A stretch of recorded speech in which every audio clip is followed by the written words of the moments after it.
So this is the last episode of Notable Quotables on Peter F. Drucker. I've done one on leadership, I did one on management, I did one on the humorous and profound, and this is part two of the humorous and profound. Just categories of quotes that didn't fit into leadership or management, but still ought to be addressed. So if you stay tuned, I'm going to cover some great quotes. Stay with me. You are listening to The Leadersmith, Darren Gerdes. Okay, so here we're going to talk about a number of additional profound and humorous quotes by Peter F. Drucker.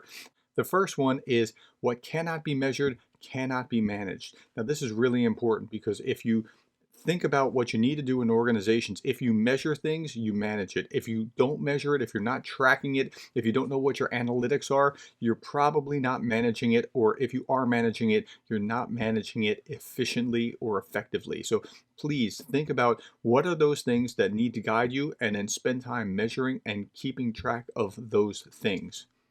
Okay, next, number two. The three most charismatic leaders in this century inflicted more suffering on the human race than almost any trio in history: Hitler, Stalin, and Mao. What matters is not the leader's charisma. What matters is the leader's mission. Okay, so I put that here instead of in the leadership one because I wanted to cover other things. But I hear from students all the time, they have this idea that, what's the best way of being a leader? You have to be charismatic. No, you don't have to be. You can be an introvert and be a great leader. You just have to work that system the way that works for you. So leadership is not about charisma. What matters is the leader's mission. Are you working toward a noble mission? Are you effective in working toward that mission? Those are the things that matter in leadership, not how charismatic you are. Next, follow effective action with quiet reflection. From the quiet reflection will come even more effective action. I think that's very right. There's something profound about that. You have to think and digest. It's almost like what you do when you sleep at night. When you work all day and then you sleep at night, there's some process in your brain that kind of organizes information and puts things right and helps you recover. Same thing here. This quiet reflection helps you understand what you did and how to do it better. So many people who are taking action, trying to do the right thing, where they fall down is where they forget to take that quiet reflection in order to build up and be what they should be. Next, the most serious mistakes are not being made as a result of wrong answers. The true dangerous thing is asking the wrong question. Yeah, there's something deep about that. If you ask the wrong question, you're not going to get the right answer no matter how hard you try. So there's taking a step back from what's the answer to this to what is the real problem? Are we even asking the right questions to begin with?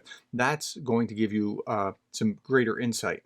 Okay, next, profit is not the purpose of a business, but rather the test of its validity. Now, I love that quote because there's something very right. Profit is not the end all, in the same way that breathing and oxygen is not the end all, but it's a necessary test in order to keep you viable. So as long as you're being profitable, you can go on and serve your mission. You can complete your purpose, serve your customers because you're making that profit. But don't think that the profit alone is the end all, because then you're going to do very different things and you're going to try to maximize that profit in such a way that you're going to quash your customers and not serve them as effectively as you should be. Next, look upon every obstacle as part of payment toward your success. Now, that's a really interesting way of thinking about obstacles and difficulties at work, because sometimes we just think, oh, if those obstacles weren't there. No, those obstacles are helping you grow and become better, and they're helping you develop toward that success that you're becoming. So if you just factor that in as a cost of doing business along the way of growing into that success, you see it differently. You don't see it as, oh, I wish they weren't here. You see it as, that's part of my training. It's part of my curriculum in getting to where I'm trying to go. It's a partial payment toward your success. Next, growth that adds volume without improving productivity is fat. Growth that diminishes productivity is cancer. Wow, that is amazing. Growth that adds volume without improving productivity is fat. So if you grow, but you're not really extra more productive, you're getting flabby. Growth that diminishes productivity is cancer. So if you're growing, but you're becoming less productive along the way, what's going on. If you're diminishing productivity, it's eventually going to destroy you. It will kill your business. So you have to have proper growth. Not all growth is good growth, and you have to understand the differences. Okay, absolute size by itself is no indicator of success and achievement, let alone of managerial competence. Being the right size is. So if you're just bigger, bigger does not mean better. It's no indicator of, hey, you've made it. Just being bigger is not right. Being the right size based on what you're doing is where you want to be. And if you're doing that and you're meeting the customer where he is, if you're being productive like you're supposed to be, if you're meeting your purpose, you will grow to the full height that you can grow. And again, it's your growth is going to be dependent on what your makeup is, what your DNA is. Think of it like a tree. If you're a certain type of tree, you're going to grow 30 feet. If you're another type of tree, you're going to grow 100 feet. If you're another type of tree, maybe only 2 feet. So it depends on what is in your purpose and your DNA, and with customers you're seeking to please. So, but just thinking, oh, well, I'm a redwood. Maybe you're not supposed to be a redwood. Maybe you're an oak. Maybe you're a pine. You just have to understand what it is that you're trying to do and what the DNA and your purpose and your customer is in order to understand whether you're at the right size or not. Next, no one has ever failed to find the facts that they're looking for. I love the way that Drucker puts things, because that's right. I mean, if you've ever been in a meeting where people are trying to um, prove their point or prove their argument, and one faction's going one way and another faction's going another way, yeah, they're finding facts that fit their purposes. They're always going to find facts that fit their purposes.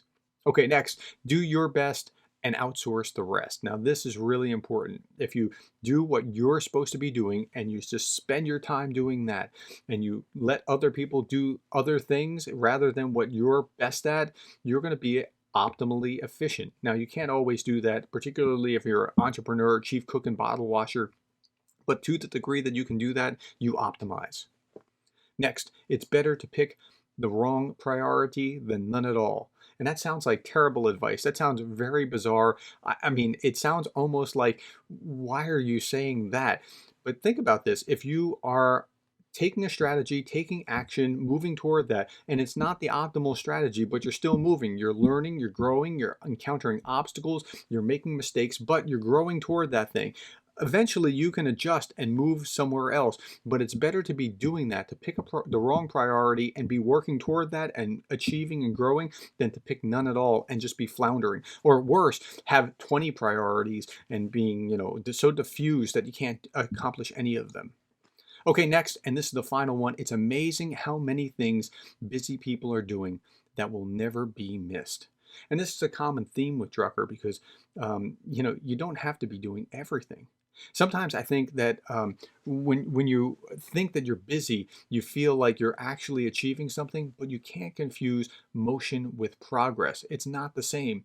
Only activities that bring you toward your goal should be engaged in. Everything else should be set aside. So if it's not moving you forward in your objectives toward what you're trying to accomplish, it doesn't matter how wonderfully you do it. Stop doing it and do those things that will bring in more revenue, more people, more whatever it is that you're trying to do.